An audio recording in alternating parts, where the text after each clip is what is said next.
ഏറ്റവും മികച്ചതാക്കാൻ ആഗ്രഹിക്കുന്നു. എന്നാൽ ആഗ്രഹം പലപ്പോഴും അവർക്ക് താങ്ങാനാവുന്ന സമ്മർദ്ദമായി മാറുന്നുണ്ടോ എന്ന് നാം ചിന്തിക്കാറുണ്ട്. രാവിലെ സ്കൂൾ ബസ്സിൽ തുടങ്ങുന്ന അവരുടെ ഓട്ടം അവസാനിക്കുന്നത് രാത്രി വൈകി ട്യൂഷൻ ക്ലാസ്സുകളിലാണ്. ഇതിനിടയിൽ മറ്റ് എക്സ്ട്രാ ആക്ടിവിറ്റീസ് വരെ മാതാപിതാക്കളുടെ ഇഷ്ടങ്ങളും പിന്നാലെ അവർ വിതച്ചോടുന്നു. കളിക്കാനും ചിരിക്കാനും സമയം കണ്ടെത്താനാവാതെ ടൈം ടേബിൾക്കിടയിൽ ശ്വാസം മുട്ടുന്ന കുട്ടികളുടെ മനസ്സ് തുറന്നു കാട്ടുകയാണ് ഞങ്ങളുടെ ഈ നാട്. തങ്ങളുടെ കഴിവുകൾ തെളിയിക്കാനുള്ള മനസ്സിലാക്കുന്നത് അവർക്ക് നഷ്ടമാകുന്നത് അവരുടെ നിഷ്കളങ്കമായ ഭാഗ്യമാണ്. മാതാപിതാക്കളുടെ പ്രതീക്ഷകൾ കുട്ടികൾക്ക് തണലാണ്, അത് കടവറയാണ് എന്ന ഗൗരവമേറിയ ചിന്ത ഈ കൊച്ചുനാൾ നിങ്ങളിലേക്ക് പങ്കുവയ്ക്കുന്നു. ഈ പ്രമേയവുമായി ഞങ്ങൾ അവതരിപ്പിക്കുന്നു ഞങ്ങളുടെ നാടകം മരുഭൂമിയെ മുന്നിൽ തുടങ്ങി.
ഇതിത്ര വൈകാരികമായി കാണുന്ന കാര്യമല്ല. സ്വിമ്മിങ്ങും കുഷ്ണും അതൊക്കെ അവന്റെ ഭാഗത്ത് ഗുണല്ലേ ചെയ്യൂ. ഗുണം ചെയ്യുന്നുണ്ട്. പക്ഷെ അവൻ എന്നോടൊരു കാര്യം പറഞ്ഞു. അവനൊന്ന് അമ്മയെ കെട്ടിപ്പിടിക്കണമെന്നോന്നും പാപ്പത്തെ ഓർമ്മിക്കില്ല. രാവിലെ സ്നേഹത്തെക്കാൾ വലിയ കേടിയില്ല. അത് നീ ഒന്ന് ആലോചിച്ച് നോക്കിയേ. നിന്റെ ചെറുപ്പകാലത്ത് ഞാൻ എങ്ങനെയായിരുന്നു?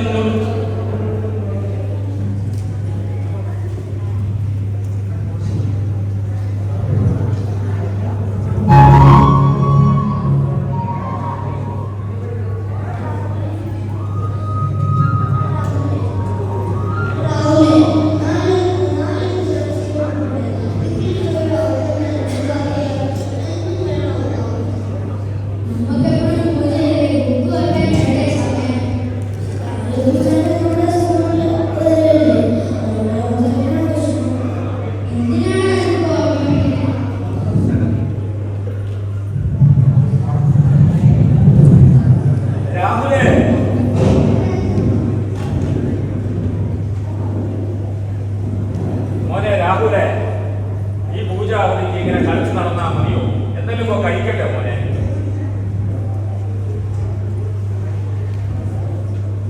ഈശ്വര, എന്റെ ചെറുപ്പക്കാരൻ ഇത്രയും മാനസിക ഉല്ലാസത്തിലൂടെയാണോ ഞാൻ കടന്നുപോയത്? അതിന്റെ ഒരു അംശം പോലും എന്റെ മകൻ എനിക്ക് കൊടുക്കാൻ സാധിച്ചില്ലല്ലോ.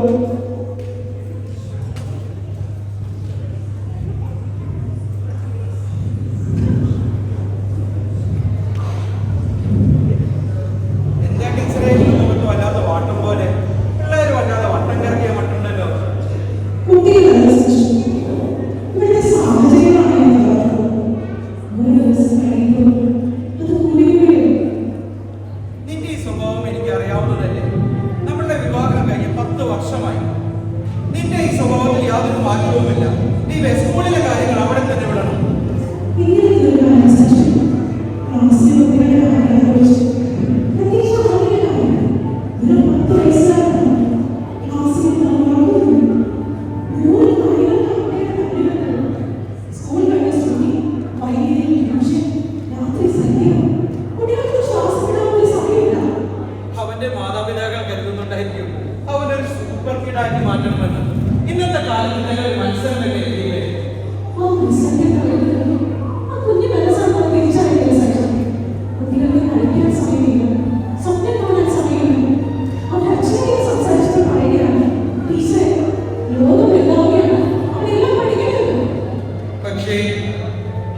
അവനെ വലിയ നിലയിൽ എത്തിക്കണമെന്ന് ആഗ്രഹം കാണും.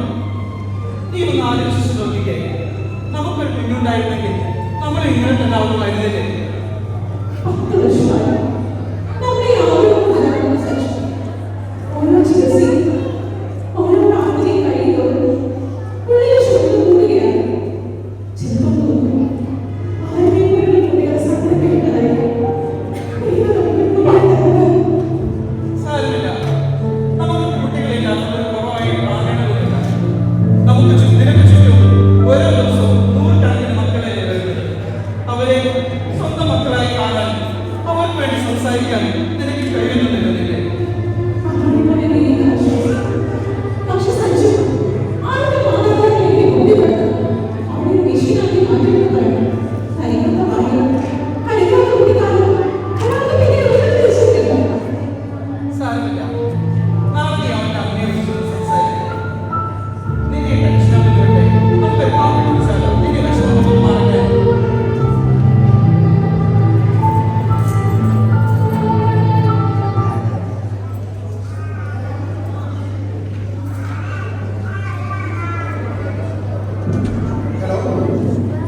ഹലോ സാർ, ഇതിൽ കൂടുതൽ ആഗ്രഹിക്കുന്നു എനിക്ക് നിങ്ങളുടെ കമ്പ്യൂട്ടർ കാണിക്കാൻ സാധിക്കില്ല.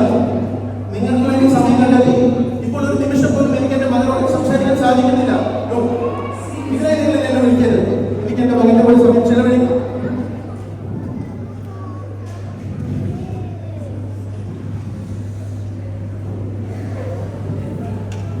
ഹലോ, നീ എവിടാ? തോമസ് ടിവിയിലുണ്ട്.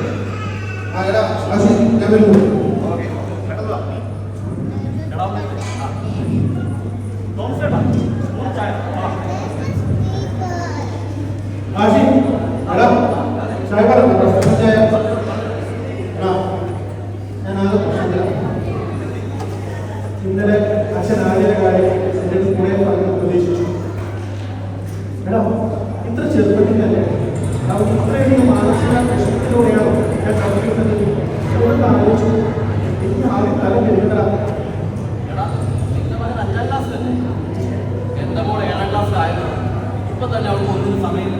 ക്ലാസ് കഴിഞ്ഞ് തന്ന ട്യൂഷൻ, അത് കഴിഞ്ഞാൽ ഹോംവർക്ക്, ഇതെല്ലാം കഴിഞ്ഞ് കൊച്ചിന് അപ്പോഴൊന്നും മിണ്ടാൻ പോലും സമയമില്ല. ഇതൊക്കെയാണ് അവസ്ഥ. നമ്മളൊക്കെ ഈ ഏറ്റവും നമ്മുടെ കുട്ടികൾക്ക് നല്ലൊരു ഭാവി ഉണ്ടാകുന്നു. പക്ഷെ ആ ഭാവിക്ക് നമ്മളൊരു ഭാഗ്യം സംഖ്യയില്ല. കഴിഞ്ഞ ദിവസം എൻ്റെ മകനോട് ചോദിക്കാം, ഭാവി എന്നായിരിക്കും സമാധാനം ഉറങ്ങാനില്ല ഏതൊക്കെ ഒരു കാര്യമാണ് സത്യം, മാർക്ക് വേണ്ടിയുള്ള യോജന ഒരു യന്ത്രങ്ങളാക്കി മാറ്റിക്കും. ഇവരുടെ ഈ സ്ട്രെസ് നമുക്ക് ശരിക്കും പേടിയാവും. ഇവിടെയാണ് നമുക്ക് മാതാപിതാക്കളുടെ നിലയിൽ പോകുന്നത്. ഇതാ നിങ്ങളുടെ സ്പെഷ്യൽ ചായ. ഈ ചായ കുടിക്കും, എൻ്റെ മുഖത്തെ വിഷമത്തിൽ മാറ്റിക്കും. എന്ത് പറഞ്ഞാലാണ് മനസ്സിലാണ് ഇവിടുത്തെ കുട്ടികളുടെയും നാട്ടിലെ കുട്ടികളുടെയും കാര്യമാണ്. പഠനം എന്ന് പറഞ്ഞു കഴിഞ്ഞാൽ ഞാനിവിടെ വന്നിട്ട് ഈ ചായക്ക് തുടങ്ങിയിട്ട് വർഷം 10-15 ഒരുപാട് പേര് ഈ ചായക്കടയിൽ വന്ന് പോയി പല പല ടെൻഷനായി. ചിലരാളുടെ ബിസിനസ്സിൻ്റെ ടെൻഷനാണ്, മറ്റു ചിലർ ജോലി പോയതിൻ്റെ ടെൻഷൻ. അവർക്കൊക്കെ കൊടുക്കാൻ എൻ്റെ കയ്യിൽ ഈ ഒരു ചായ മാത്രമേ ഒരു നേരത്തെ ആശ്വാസമാണ്. പക്ഷേ ശരിയാണ് തോന്നുന്നത്. പക്ഷെ നമ്മൾ മക്കളുടെ കാര്യം വരുമ്പോൾ എടാ, മക്കളുടെ കാര്യം വരുമ്പോഴല്ലേ നമ്മൾ കൂടുതൽ ശ്രദ്ധിക്കേണ്ടത്. നിങ്ങളൊക്കെ മക്കളോട് ഇന്ന് നിങ്ങൾ അവർക്ക് എത്ര മാർക്ക് കിട്ടിയെന്ന് മാത്രമല്ലേ ചോദിക്കാറുള്ളൂ. എന്നാൽ എപ്പോഴെങ്കിലും അവർക്ക് സന്തോഷമായിട്ടാണ് ഉള്ളതെന്ന് അന്വേഷിക്കുള്ളൂ. ഇപ്പോൾ നമ്മൾ അവർക്ക് നൽകേണ്ടത് പാഠപുസ്തകത്തിലെ കാര്യങ്ങൾ മാത്രമല്ല, ജീവിതത്തെക്കുറിച്ചുള്ള ആത്മവിശ്വാസം കൂടിയായിരിക്കണം നമ്മൾ അവർക്ക് മാർക്ക് നൽകേണ്ടത്. പരീക്ഷയിലെ മാർക്കിനേക്കാൾ വലുതാണ് ജീവിതമെന്നും പരീക്ഷയിൽ തോറ്റാൽ ഒരിക്കലും ജീവിതം അവസാനിക്കുന്നില്ലെന്നുള്ള കാര്യം അവരെ പറഞ്ഞ് ബോധ്യപ്പെടുത്താൻ നമുക്ക് സാധിക്കണം. ശരിയാണ് തോമസേട്ടാ. നാളെ ഞാൻ ആദ്യം എൻ്റെ മകനോട് ചോദിക്കുന്നത് അവന് ഇഷ്ടമുള്ള കാര്യങ്ങളെക്കുറിച്ചായിരിക്കും. അത് മതിയടാ, ഒരു ചായ കുടിക്കും. ഈ ചായ കടുപ്പം പോലെയാണ് നമ്മുടെ മനസ്സിൽ.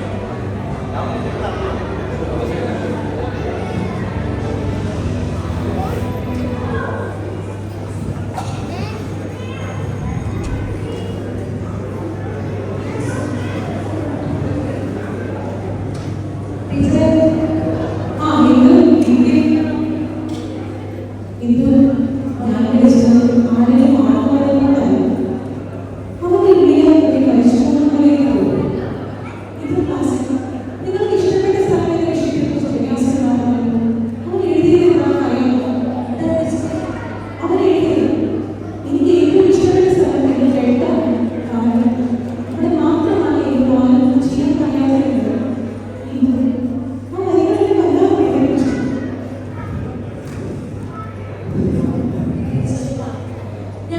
ആഗ്രഹമൊന്നുമില്ല. പക്ഷേ ഈ ലോകത്ത് ജീവിക്കുമ്പോൾ നമുക്കൊരു പേടി. അവൻ മറ്റുള്ളവരെ പിന്തുണയ്ക്കും എന്നൊരു ഭയം. ഞാൻ ഈ രോഗത്തെ ചോദിക്കുന്നത് അവരേക്ക് നല്ലപോലെ എഴുതിയില്ലേ? അതെ. പക്ഷേ ആ നല്ല ജീവിതം പഠിക്കുന്നതിനിടയിൽ അവന്റെ ഇന്നത്തെ സന്തോഷങ്ങൾ കാണാൻ കഴിയും. അവന്റെ റോബോട്ടുകളുടെ ദൃശ്യങ്ങളല്ല. അവന് വേണ്ടത് മാതാപിതാക്കളുടെ സമയം ചെലവഴിക്കാൻ സാഹചര്യങ്ങളും വേണം. ശരിയാണ്, അത് ഞാൻ ഓർക്കേണ്ടതല്ല. എനിക്ക് കുട്ടികൾ മാത്രമല്ല, ഞാൻ നിങ്ങളൊക്കെയാണ് കേൾക്കുന്നത്. ഞാൻ എന്റെ ജോലി തീർക്കാനുള്ള തരത്തിലാണ്. നിങ്ങൾക്ക് വേണമെന്നാണ് എന്തെങ്കിലും അവരെ നേടിയെടുക്കാനോ അല്ലെങ്കിൽ ശരി ശരി സർ. എന്നല്ലോ ഞാൻ ഇവിടെ എന്താ ചെയ്യുന്നത്?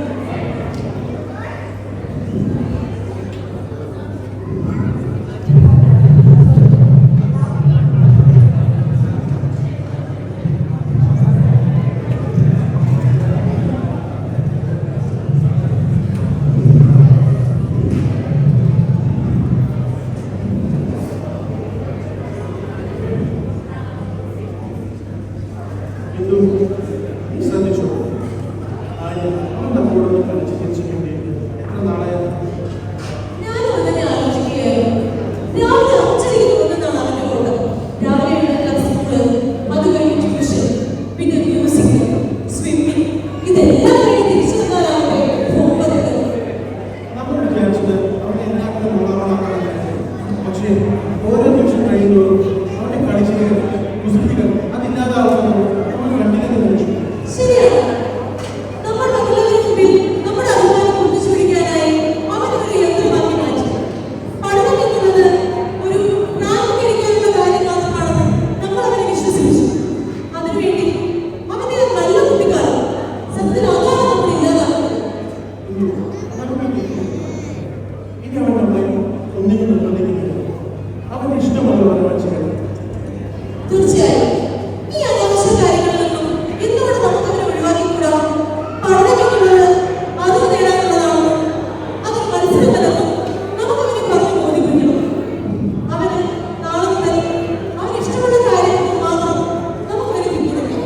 ഉറപ്പായി ഇനി മുതൽ അവൻ ആരെയും ഭയക്കാതെ ഒന്നിനും വേണ്ടി ഓടാതെ അവന്റെ ഇഷ്ടങ്ങൾക്ക് വേണ്ടി അവനെ പിന്നാലെ പോകട്ടെ. അവൻ കൂടെ ഉണ്ടാവുക അതല്ലേ നമുക്ക് സന്തോഷം. ശരിയാണ്.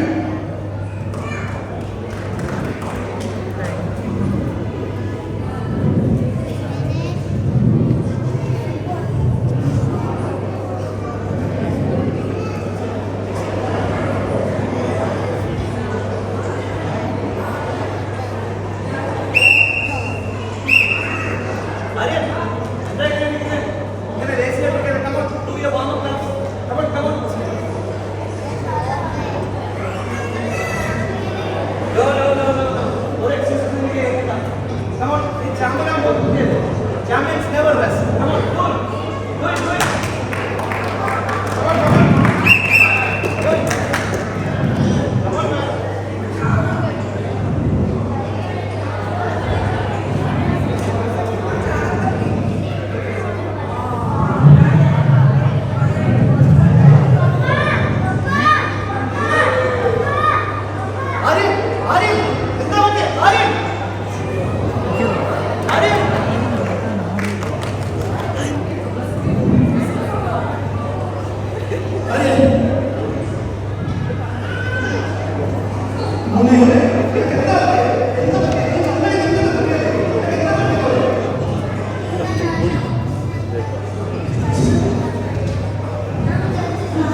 ഗൾഫിലെ യാത്രിക ജീവിതത്തിൽ നിങ്ങളെ വെളിപ്പെടുത്തരുത്. നിങ്ങൾ അവർക്ക് വേണ്ടിയാണ് സമ്പാദിക്കുന്നത് പറയുന്നത് അർത്ഥവുമില്ല. അവർക്ക് നിങ്ങളെ കാലം ഓർമ്മയുണ്ടാവണം. ഒരു കാര്യം ഓർക്കണം, ജയിക്കുന്നതും തോൽക്കുന്നതും ജീവിതത്തിന്റെ ഒരു ഭാഗമാണെന്ന് പറഞ്ഞ് പഠിക്കുക. ഒന്നാമനാകാൻ ഒഴിവ്